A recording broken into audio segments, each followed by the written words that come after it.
Our reloading business started in about 1972, 1973 when my grandfather bought Pacific Tool. And he was looking to broaden his base. Bullets are the company, and we believe a bullet makes the cartridge. So certainly loading your own is what makes us who we are. And the whole reason we got into ammo is he just wanted a consistent customer for bullets. So the tool business was a natural progression. For us, it's fun because you get to come up with all kinds of gadgets and tinker tools, and there's nothing that stops anybody from an idea in our building. You know, hey, what if we do this? It makes my job easier as a reloader. That's our goal. If you can come up with something cool as a tool for a reloading tool, we're all in. So we're here at Hornady, and one thing that goes hand in hand when you talk about Hornady products is hand loading, reloading, taking those Hornady bullets, putting them into cartridges, and putting them to use. So in that vein, I'm here with Seth Swerzik. He's one of the technical representatives for Hornady, and we're going to talk about getting into reloading, maybe for the first time. Now, Seth, it can be a little bit daunting to people who want to look at reloading for the first time. There's a lot of tools, a lot of information, a lot of data that they need to understand to get into the process. So I'm hoping today we can kind of walk through some of those products, some of those components, some of that information, and give kind of an introduction to reloading. Absolutely. It can indeed be very daunting. There's a lot of moving parts, but with a few basic tools, it can be a very safe, very rewarding hobby. And of all the tools, the first thing you're going to want to get is a reloading manual. Right. We have the 10th edition here. Everything that you need, start to finish, can be found in this load manual. And there's obviously tools, and we're in the market for tools as well. In front of us here we have our iron press. This is a single stage press. You'll need the press. You'll also need a set of dies. Today we've got our 6.5 Creedmoor match grade set. You'll always need a good scale. You'll need a powder dispenser, a way to dispense your powder onto your scale. You also need a set of calipers to take accurate measurements. We'll want to measure within about 1/1000th of an inch, so you'll need that. And then you'll need a way to funnel the powder into the cartridge case. Lastly, you'll need a chamfer and deburring tool to make sure that mouth is nice and clean after you trim, which leads me into this next tool, which is a case trimmer. Brass will stretch the more you fire it, so you'll need a way to trim it down to the specs that are listed in the manual. You'll also need a case cleaner. You'll never work with dirty brass. You'll need either a tumbler or a sonic cleaner to get it clean. All right, so we're going to be loading, like you said, some 6.5 Creedmoor cartridges today, and for our ingredients, we've got the 140 grain ELD match bullets. And we've also got our cases here. Now these look pretty nice, so I'm guessing they haven't really been fired too much. Right, those are factory new cases. And one question that my department gets quite a bit is what preparation do you do to a brand new case? And these are brand new. They are sized within SAMI specs, but during shipment those necks can get kind of dinged up. So I do recommend that you size them and trim, chamfer, and deburr if necessary. Cool, and then what kind of powder are we using today? Today we're using Alliance Reloader 17. It's been a really good powder for us. Me personally on the hand loading end of it, Hodgdon H4350 is really tough to find, and this has been a great alternative. Right, and then of course we're using some Federal large rifle primers. Absolutely. So Seth, we've got our recipe, we've got our tools, we've got our ingredients. What are a couple of things that we need to do in preparation for starting to load? First thing you want to do with any of our die sets, we recommend cleaning them and degreasing them. They've got an oil on it to protect the finish, and that can gum things up. So I use our one-shot gun cleaner, spray it down very liberally, disassemble it, scrub it all off, they're good to go. I've already cleaned these off camera. So with this match grade die, it uses a bushing. And the bushing is what determines the neck dimension. Okay. And we've measured this brass and determined that we need a 288 diameter bushing. So we'll just drop that bushing in the top, snug that down. We're going to set this die to give us a full-length resize. With our lock and load iron press here, it's equipped with our lock and load bushing system. Right. To set this die up, we're going to use a full-length resize. So we've got our number 1 shell holder in place. We'll run that to the top of the stroke and just simply thread this die in until it stops threading in. And when you meet resistance, that's the mouth of the die physically touching the shell holder. So we'll thread it in until it contacts right there. Thread down the lock ring, snug it up, and then a 3/32 Allen wrench, and just take it a little bit past snug. Now that die is set for a full-length resize. It can lock and load in and out of the press, and it will never need to be adjusted. Reloading tools are essential for what we do as a bullet manufacturing company. Bullets are the foundation of what we do. That encompasses essentially our company ethos. Accurate, deadly, dependable. Well, that's delivered by the bullet. We provide interaction from the shooter to the target, the hunter to the animal. Well, you got to put those bullets in a cartridge case somehow. So it was a natural extension for us to have a reloading tool facility that we can then make these reloading products for shooters. From the beginning with our reloading tools, and the whole history of the reloading tool industry has been somebody tinkering with somebody else's idea to make a better product. So there's a number of things that we've incorporated into our reloading tools that are just a tweak to make it a little more customer friendly, a little bit easier for you to enjoy the process of ultimately manufacturing your own cartridge.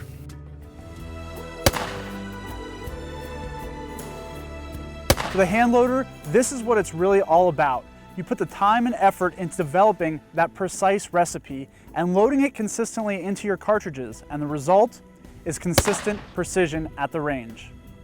Now all that's left is picking up the brass and heading back to the loading bench. Now that we have our die set, there are some initial things I like to do to the brass. The first is take some initial measurements to see where the lengths are. And at the front page of every chapter in the reloading manual, you'll have maximum dimensions. Right. Just want to make sure your brass is within those dimensions, or trim it to spec. Once you have measured it, you're verifying that you're within the acceptable range. I like to give these light chamfer and deburr. So we'll on the outside and then go on the inside, just to smooth out those high spots. Right. So once you get the trim, chamfer, deburr, you're within length specs. Now it's time to size the case. So to size the case with a shoulder, you'll need to lubricate it. Right. I use our one-shot aerosol spray. Shake it up. The cases don't need a whole lot. You just give them a quick spray at a 45-degree angle on each side, and then allow them to sit for a few seconds to allow the propellants to evaporate off. So once these have dried a little bit, we're set up with the auto prime feature on this machine. So we've got a primer ready to go. Simply set the case into the shell holder, complete the stroke, and then on the downward travel of the ram, we'll push forward to seat the primer. Now we're going to reference our reloading manual and find the recipe that works for us. So today we're loading the 140 grain ELD match bullet, very popular for the Creedmoor, and we're using Alliance Reloader 17. So we'll just simply find the powder in the chart. Yep. And the powder is listed the fastest burning powder at the top to the slowest burning propellant at the bottom. In my particular rifle, I shoot 41 grains even with this bullet, so we'll dispense our powder here. Okay.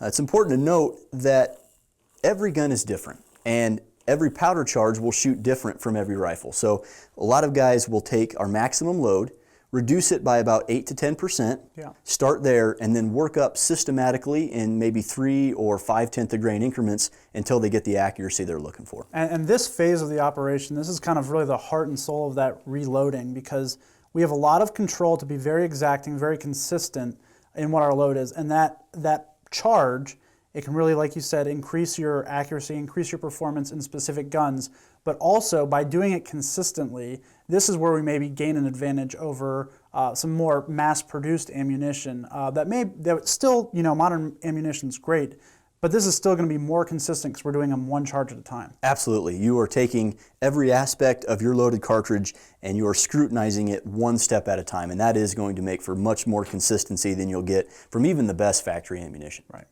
So now we're ready for our last step. We've got a case that's been sized to the SAMI specs. Right. It's been primed. It's within proper lengths. It's trimmed. It's chamfered. It's deburred. It's got a powder charge. Let's go ahead and set this seating die up. So to do this, we'll take the cartridge into the shell holder and we'll run it to the top of the stroke here. Okay. Again, we'll use our lock and load bushing. Drops in. And when we're talking about the seating die, we're talking about how far we're going to push that bullet into the cartridge case. Absolutely. And in our match grade set, it's equipped with a micrometer. All of our custom grade new dimension dies use this inline floating collar that helps align the bullet with the case mouth before you start to seat the bullet, and that's an accuracy enhancing feature. So we'll take this on top of that empty case and we'll thread it in, and just like the seating die, we're threading it in until we feel resistance. Right. So we'll establish where the crimp ring is and then back that off at least half of a turn. I usually go 3/4 to a full turn. And we'll set this lock ring. So we've got our adjustment screw backed almost all the way out.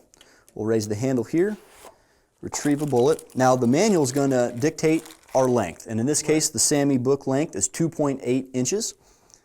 We'll set a case, set a bullet in the case, and I can feel it just started to seat. We'll take a measurement anyway just to see where we're at. Yep, so we've started the seating process, but we're really going to fine tune it now, tighten it down so it seats a little bit further in there, because we can tell that bullet's still hanging out just a bit. Just a bit. Now that's 2.95 inches even, so we're 150 thou short. We'll take a healthy amount of adjustment out of that adjustment screw first. Now as we get closer to our required length, this is a micrometer. Each reference line on this top is 1/1000 of an inch increments, so we still got quite a ways to go, but as we get closer we can use those reference lines. Right, we're not just guessing and spinning it to guess we know what we're doing here. Yep, so the reference line is right here. I need to come down 10 more thousandths. I'm right on number 4. I'll turn that to number 3. I'll measure just to verify. 2.8 inches even, perfect. So that round is ready to go to the range. And then the nice thing, of course, is once we're set up, once we have our sizing die in place, once we have our seating die ready to go, it's a very repeatable process. You know, we throw the correct amount of propellant, we size the same way every time, we seat to the same depth. We're going to have a very consistent batch of ammunition. Absolutely, and consistency here is consistency on target. You know, back in the 60s, my dad decided we needed to make a handbook, and we took a different philosophy to it than our competitors. This is how you can develop these loads, and then you can compare those to the ballistic tables, which gives you what the performance would be.